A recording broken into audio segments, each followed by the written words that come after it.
so glad that you rented a StudioBox, and I wanted to walk you through your PaintBox. So if you have a box that looks like this, you have a bunch of paint materials on the inside. So if we open this up, we take a look, you're gonna see there are some instructions in here, or really just guidelines walking you through the two different types of paint that are in here and some easy techniques that you can do with them. Now with paint, there are a lot of different things that you can do. These are just a few examples of techniques that you can try.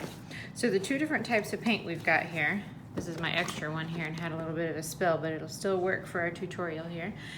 We've got acrylic paint, which is in this like ice cube tray looking thing, and it's got a lid. So this paint will dry out if you don't leave the lid on, so you wanna make sure that that lid stays on there whenever you're not using it. We also have some watercolor paint. So these will have a little lid that pops open.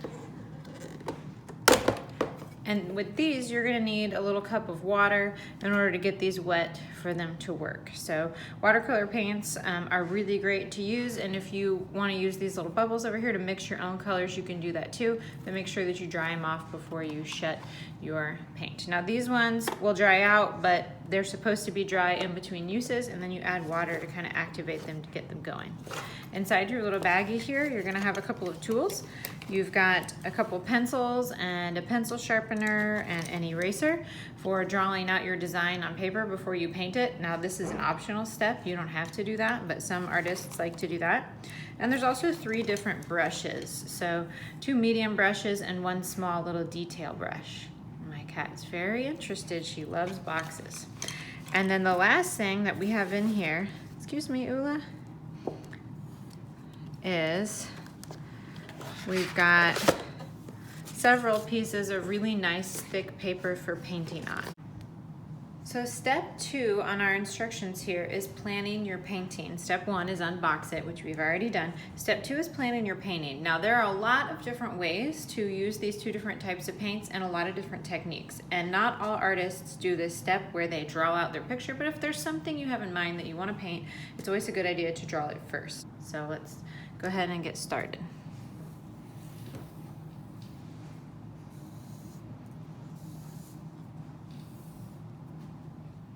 All right, once you are done drawing out your design, there are a couple of things you want to do to prepare to paint and a few things that you'll need from home in order to do this project. So the first thing that you're going to need is a little cup of water, and this is for rinsing out your brushes. You're also going to need a rag for wiping off your brush. And whether you choose to use acrylic paints or watercolor paints, you're always going to want to be a really kind painter, because there will always be someone who wants to use that paint kit after you're done with it. And we want to make sure that when we're painting that we're not mixing up our colors. So what I mean by that is, if I'm painting with, let's say I want to use this purple color down here, and I'm going to dip my brush into that purple color, and I can paint as much as I need with that purple color. Maybe I dip back in there and get some more paint, and I'm painting with my purple paint, but now I want to use this really pretty teal color over here. If I'm going to switch colors here, I have all of this purple paint in my brush, and if I put that brush down into my teal paint, then I'm going to get purple mixed in with my teal. Kitty cat.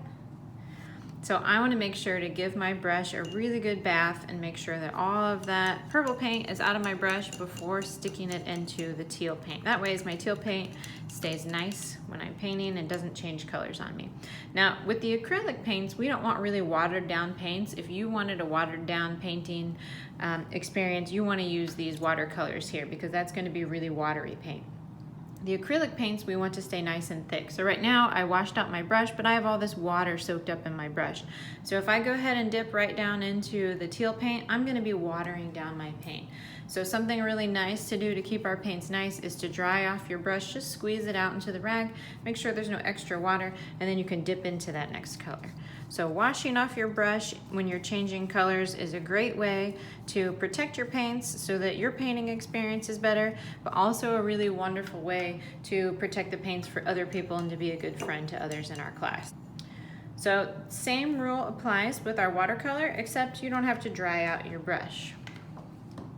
So if you're going to be using the same colors with my watercolor here, the first time you use it, you're going to need to get your watercolor started. So my watercolors are really dry because I just opened them up. So I'm gonna make sure that I get the surface here wet and kind of, you don't want to push down or scrub or stab into the paint, but just gently kind of brushing over the top to get the color mixed in with the water. And then I can start painting with my brush. Now, anytime that I want to switch colors, again, I'm gonna want to rinse out my brush, except this time with watercolor, I won't need to dry my brush because these are watercolors. We want to use our water. That's what makes your colors flow.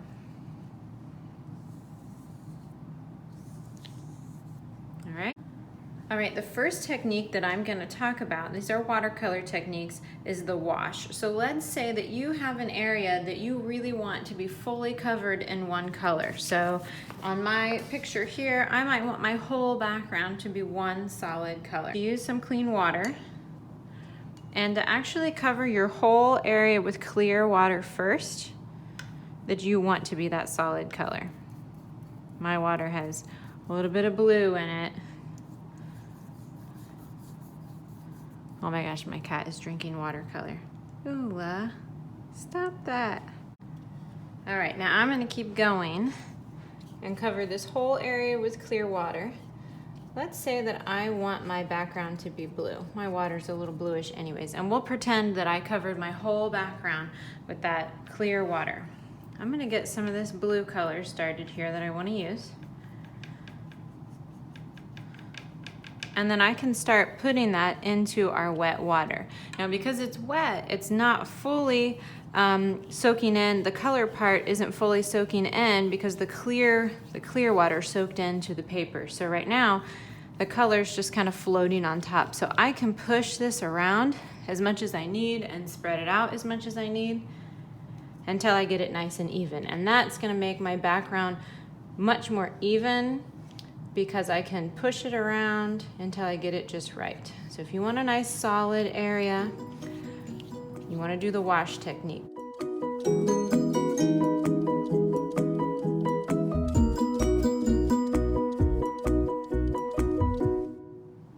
All right, so you might have noticed that I used my brush a lot to keep sweeping over the surface to prevent it to be too streaky. So using that wash method with the clear water first is gonna help you make a less streaky looking painting. Now, the next technique that I wanna talk to you guys about is fading and shading. And that's where you take two different colors and you blend them together in the middle like a sunset. This might be a lighter version of a color fading into a dark one to make true shading like shadows or to make something look round. Or it might be like a sunset where you have a pink, fading into an orange. So it's up to you and your artwork where you would like a technique like that. So I'm going to show you guys on the pot. I'm going to use one of these terracotta colors over here to make an orange pot for my plant.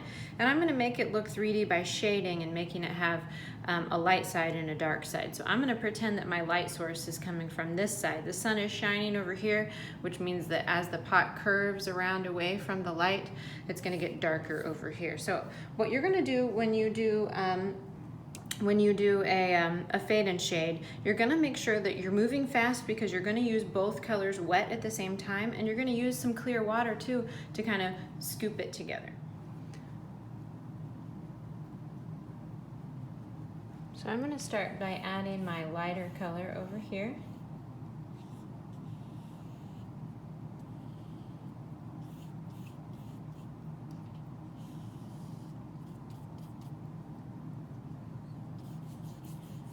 Make sure that I work fairly fast because I want the colors that are fading into each other to stay wet so that I can move that water into the paper. If it fully soaks in and dries, I won't be able to blend those two colors together. So I'm going to go almost all the way to the side to this part. I'm going to add a little extra water there to keep that edge nice and moist. I don't want this to dry streaky. I want it to be pretty flat, so I'm gonna do these sweeping motions over it, kind of like I did on my wash. And now I'm gonna add this darker terracotta color to the other side. And when those two wet areas meet, you're gonna notice that they are going to blend into each other. They're gonna bleed into each other.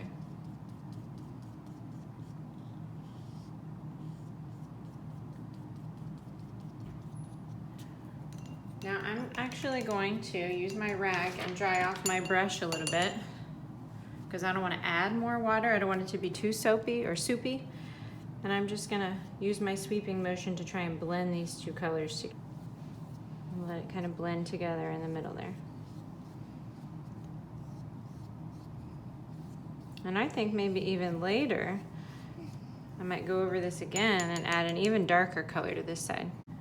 Now the third technique here is more of a rule than it is a technique. It's called section painting, and that means painting your project in sections. So in this picture here, it's showing you this tree and the sky. You wouldn't want to paint this green of the tree and then immediately start painting the sky, because that green is going to bleed into that background color that you did your sky, like the blue. Just kind of like these two colors blend together, which I wanted them to do. I wanted them to combine and to bleed together, but I'm really gonna wait for this pot part to dry before I go and paint anything that's touching that edge. So this edge here is wet all the way around. I wouldn't want to paint my tabletop here. I wouldn't want to paint my dirt here or anything else until it's dry. All right, so now both my blue area and my orange area are dry. The next watercolor technique we're gonna talk about is layering, and this one really comes in handy, especially when you have an area that has two colors that you can overlap. Now, I would not wanna overlap like blue and orange. You could test on a separate piece of paper what happens when you overlap or combine two colors on just a scrap piece of paper, but I know that my plant here, I want every other stripe to be lime green, dark green, lime green, dark green. So I should be able to do a really light lime green and cover all of my leaves here with a lime green, and then wait for that to dry, and then I can go over and layer that darker color over the top. So let's go ahead and give that a try.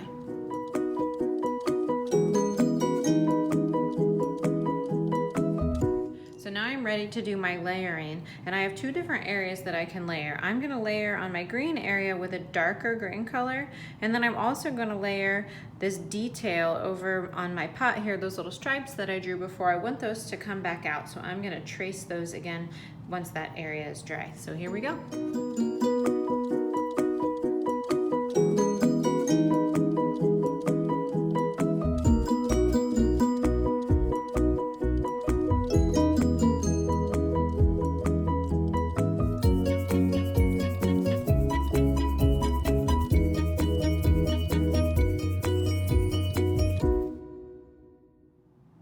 This last technique is pretty fun. It's using salt just like you have in your kitchen to create a really speckled texture. So I'm going to paint in my dirt area with a really dark brown, and then I want that to look crumbly like dirt, so I'm gonna put some salt on that and I'm gonna let it dry. All right, so now my watercolor painting is dry and I'm ready to only paint wet paint on the area that I want to do my salt technique. And I want this dirt part inside the pot there to be a little speckly looking and have a texture kind of like dirt would. So I'm going to grab my medium brush here and paint this in. Alright, so it's pretty puddly. Not too crazy puddly, but it's pretty thick. I'm going to open up my salt jar here, and I'm just going to sprinkle that salt on. So when your salt is dry and all your watercolor is dry with the salt on it, you can just gently scrape that salt off, dump it in the trash, and you'll notice that it helped create this nice little dirt-like